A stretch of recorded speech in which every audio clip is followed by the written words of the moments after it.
Hey everyone, it's Candice Quinn here with Contract Hack. So you finally got that email. Hey, we would like to meet with you about this position, and you are so excited. You are pumped. You are like, this is going to be it. This was my dream job when I saw this role posted, and I cannot wait to have this interview. And then you look at the calendar and you're 5 interviews in and there's no end in sight, and you're like, what is happening? Why am I still talking to these people and there's not a decision made yet? You may have even done an assignment and met with what feels like the entire legal department. Why can't they make a decision?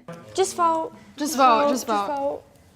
Just read. I know I'm going to be out, so just vote. Does this sound familiar to you? If so, settle in, because today we are talking about the circus of what is in-house counsel hiring right now. It has gotten so out of control and it says a lot about the company. So we are going to chat about that today, and I'm going to give you 6 hacks regarding how you can survive this long interview process. So here's what I'm seeing out there right now. There is an absolutely long interview process for the most basic in-house counsel role. It starts with a phone screen, then it moves to the hiring manager, then maybe there's an assignment, then you're on a panel, which may be at one time, or it may be 3 different people spread over 3 different days. Then you might meet with another panel that's actually a panel question where you do a real life scenario situation type of question. Then you might have a culture fit interview with an executive who's trying to determine if you fit the culture of the company, whatever that might be. And then sometimes there's even a final interview with the general counsel or another executive to determine that, like, yes, everyone else just had their head on straight and did make the right decision about you. That's not even counting the quick,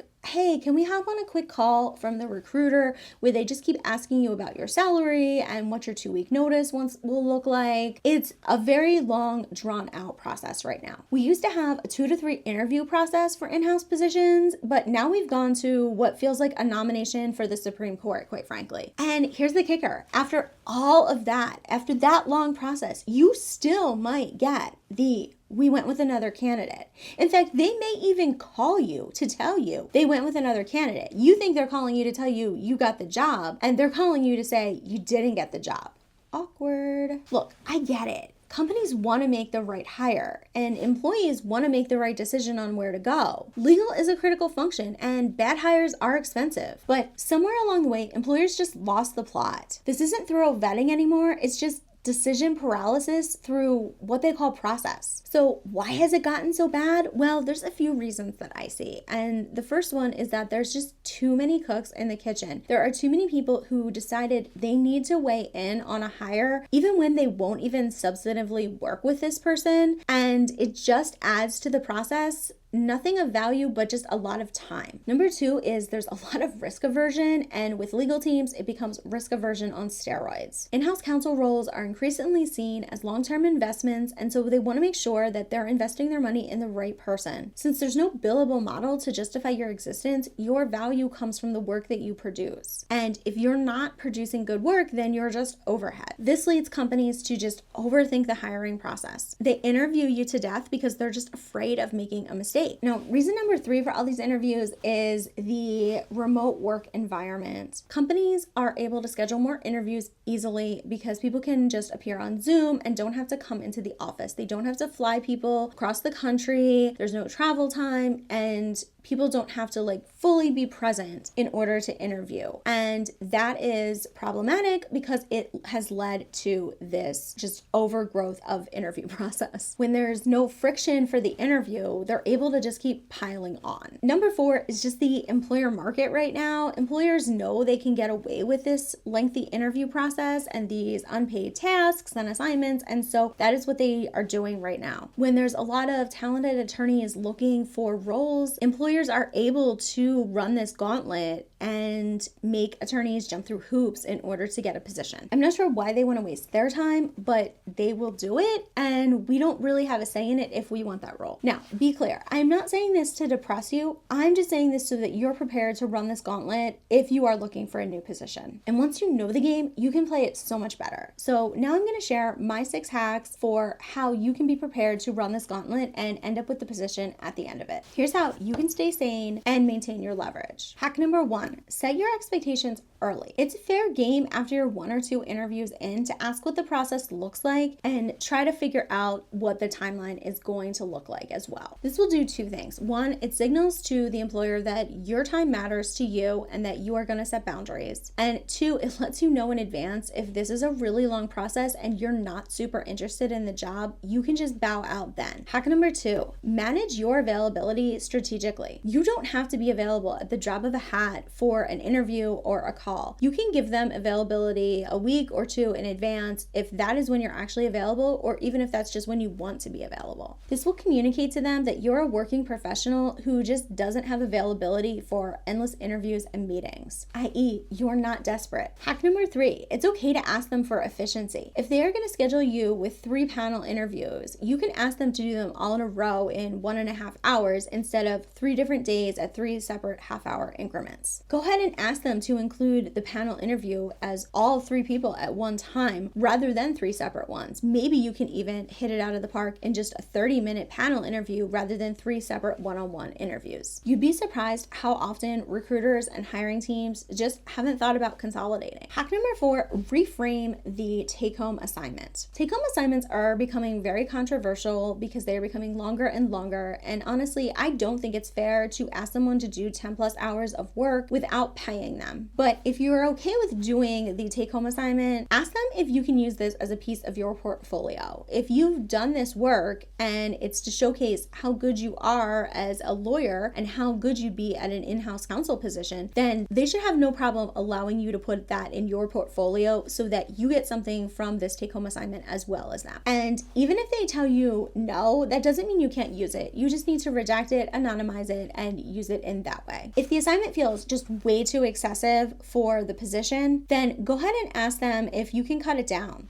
Something like, I'm happy to complete a work sample, but this seems really long. Could we cut it to 2 to 3 hours rather than 10 hours? While I want to give you a quality work product, I also need to be mindful of my time and my other obligations. Hack number 5, don't stop interviewing other places because you think you're a shoo-in on this position. Go ahead and keep interviewing. If you get further in someone else's process, you can use that as leverage to get this job to move faster if it's really the one you want. Or you might learn that it's not the one you want. It might be exhausting, but always just keep applying. There is nothing to stop you from finding a better opportunity or making a different decision than what you originally thought you would when you started out. You maintain the most leverage when you have options. So keeping your options open actually helps you in the long run. And hack number 6 is know when to walk away. If you're 7 interviews in and they tell you there's still 3 more left, you might know that this employer is just not going to work for you. Is this how everything gets done in the company? Is this the case with every single decision they make? It takes this long? Maybe that's driving you nuts and you know you could never work for a company like this. It's okay to say, I've really appreciated this opportunity, but I just don't have any more time to put into this process right now, so I'm going to have to withdraw my application. You can also just ask them if they're close to making a decision or if there's anyone else also going through this process alongside you. If they don't want to be upfront and honest about that, it does tell you a lot about the company and what they think and value about your time. Don't let any company make you feel like you should be grateful just because they're interviewing you. Yes, it could be a great opportunity, but at a certain point, you have to have respect for yourself and value your own time. Now, here's the thing people forget. You can also flip the script because you are evaluating the company as well as they are evaluating you. After 5 interviews, your picture of this company should be crystal clear. You know exactly what you're going to get from them. If you don't have that clarity after 5 interviews, that's a red flag right there. It means that they're either unsure of what they want themselves or they're not being transparent with you. So at some point in this process, you need to start asking them the hard questions like, what does success look like in this role within 90 days? What are the biggest challenges the legal team is facing right now as we move into the new year? Why is this position open? Is it a new role or did someone leave the position? If they left the position, why did they leave? Did they move up internally or did they leave for a new opportunity? These aren't rude questions, they're smart questions, and they're ones that you deserve to know as a professional looking to join a company potentially long term. You deserve to know what you're walking into. Don't be so desperate for an offer that you ignore the warning signs. Now, if you happen to survive this gauntlet, you actually want to close the job and get it, right? Like you want to close the offer. So how do you do that? Well, you have to reiterate your value very clearly. If you think they have any lingering concerns about you, address them head on. Just say them out loud. You can also ask about the timeline and next steps for their decision. Plus, you can send a strategic follow-up after the final interview to the recruiter or the hiring manager, just to let them know of your continued interest in the position. One thing I always like to say in that follow-up email, I like to tell them that I'm continuing to explore opportunities, but that this opportunity remains a top priority for me. It signals to them that I'm not putting all of my eggs in their basket and that I do have other opportunities available to me. In other words,